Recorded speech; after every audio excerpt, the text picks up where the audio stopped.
decision. At First Republic, it's a privilege to serve you. Member FDIC. Sleepy's wants you to dream big with up to 70% off mattresses throughout the store. The Elite Service Beauty Rest and more. Sleepy, the only mattress professional.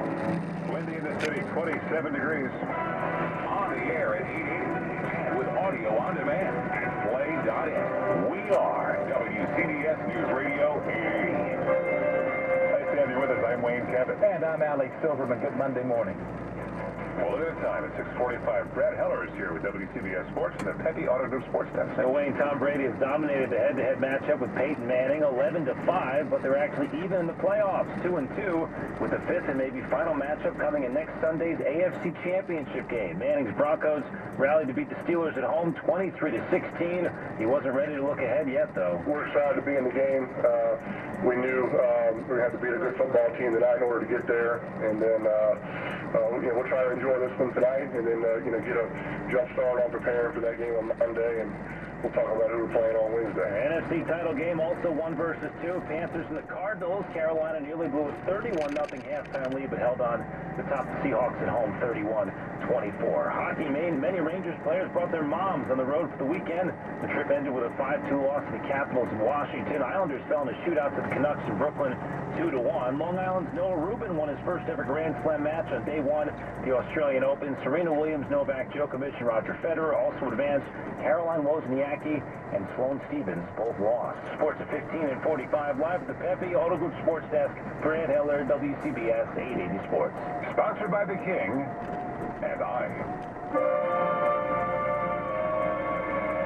The King and I is back on Broadway in a new Tony-winning production. The New York Times raves.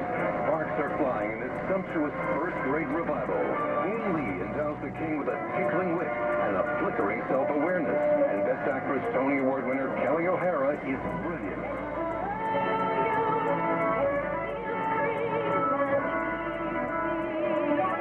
Time magazine says this acclaimed production has it all.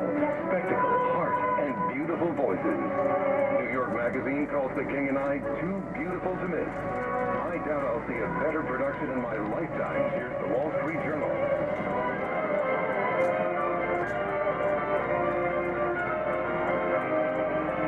Experience The King and I as you never have before. On Broadway at Lincoln Center Theater. Delicious sausage, egg, and cheese McGriddles at McDonald's for only $3.50. Price and participation may vary. WCBS News Time, 6:48. Traffic and weather together every 10 minutes on the 8th. Let's go back over to Tom Kaminsky. All right, let's keep an eye on the inbound side of the upper level of the George Washington Bridge. Looks as though we still have this collision being worked on, and it's certainly going to be heavier than you might expect at the inbound GWB, especially on a volume where the traffic, a morning when the traffic volume is way down. We have delays of at least 15 to 20 minutes now, it looks like, from the express lanes of 8095. I would still go 46 to the lower level. That should be better to the inbound side of the Holland Tunnel with under 5 minutes on the inbound Lincoln with about a 5 to 10 minute delay there. We go to the southbound New York State Freeway. That is still very slow as you get toward the area of 303 and over to 9W. We had overnight work there. We also had a collision in the process of being cleared at that spot on the southbound side of the New York State Freeway. Once you get past that, it will be better across the Tappan Zee Bridge, but it certainly is not better in Westchester in a couple of spots. Southbound Bronx River still shut down at Scarsdale Road in Yonkers. That's ongoing guardrail repair from that overnight collision. We still had a crash on the Cross County, westbound at New Rochelle Road in Eastchester. We also had delays on the Sawmill, southbound at Route 287, with a collision being worked on there. Lots of slowdowns through Fairfield County, too. On the Connecticut Turnpike out of Fairfield in through 16 Norwalk. We had some snow falling there, and the Merritt Parkway out of Fairfield in through New Canaan. I'm Tom Kaminsky with the Subaru all-wheel drive ground patrol. Bridge and tunnel update in less than 5 minutes on WCBS. Roads are slick and the wind is blowing, Craig Allen. It is, and it's blowing around. Additional flurries and snow showers coming through Connecticut, central Connecticut now. It's moving away from the western sections of Fairfield County, so it's moving away from 7, moving over towards 825 along the Wilbur Cross and over the Turnpike, Connecticut Turnpike, over towards the Shelton, New Haven area. Down across the Sound, north shore of Nassau and Suffolk County, and then swings on back through Route 80 in New Jersey. But again, these are basically quick-moving flurries and snow showers. Still, though, with temperatures like we're seeing out there right now. There could be additional slick spots for a little while longer. 26 to 32, the best we do today.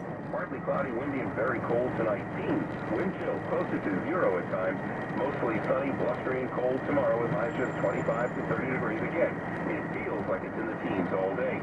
Wednesday and Thursday, not quite as bad, 35-ish or so. And Sunday is partly cloudy at times. Friday, we'll be watching a storm along the East Coast. Increasing clouds 30 to 35. Right now, it looks like winter storm conditions will be developing around here Friday night and on into Saturday.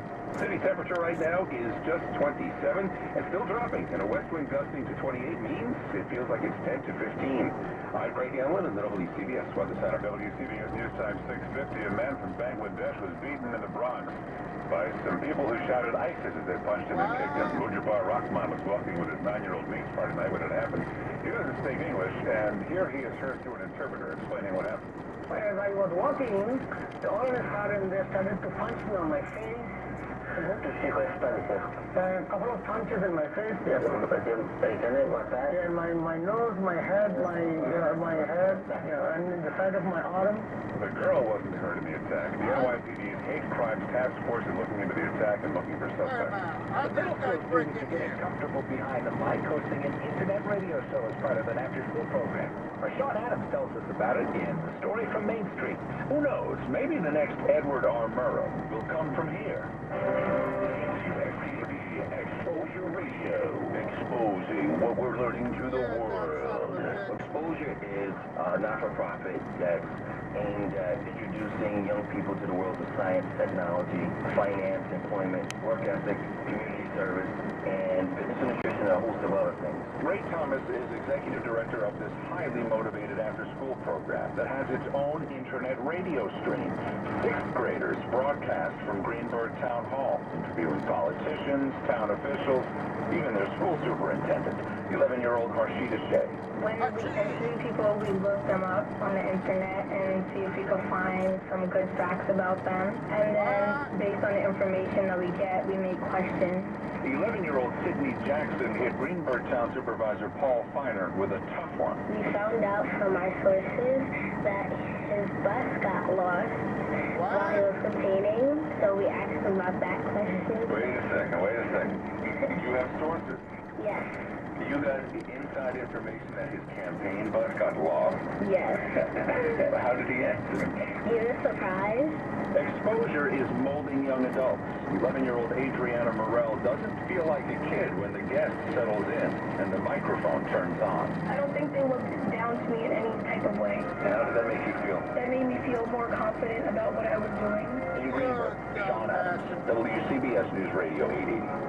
Wonder if we have any openings here. No kidding, all right. That's just, not mine, that's all.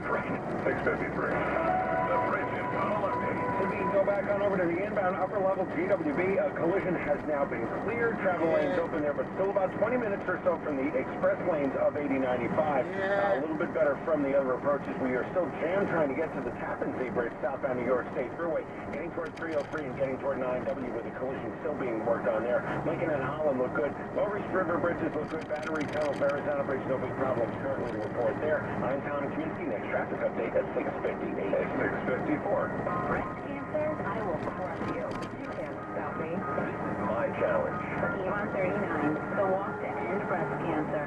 39 miles over 2 days. It's not easy, and that's what makes it worth it. You'll train to strengthen your body. You'll help raise funds to crush breast cancer. And you'll discover you have the power of 39.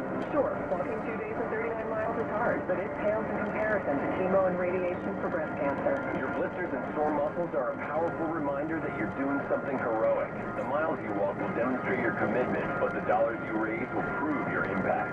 You'll have some food on the table of a breast cancer patient and your family, and you'll access to mammograms and medicine, you'll research and save lives. Any more reason to get up on the couch? The wind is crazy, dude. It's crazy. Check it out.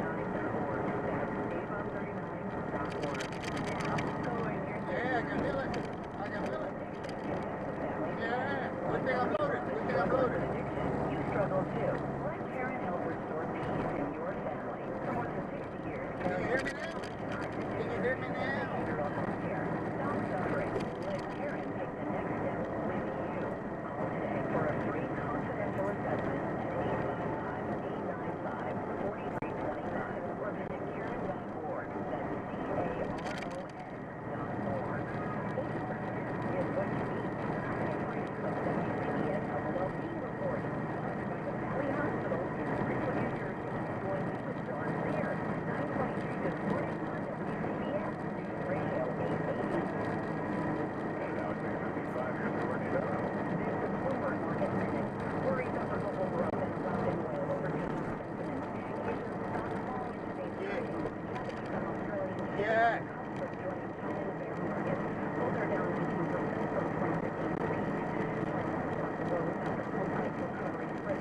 there, man. Put it in there.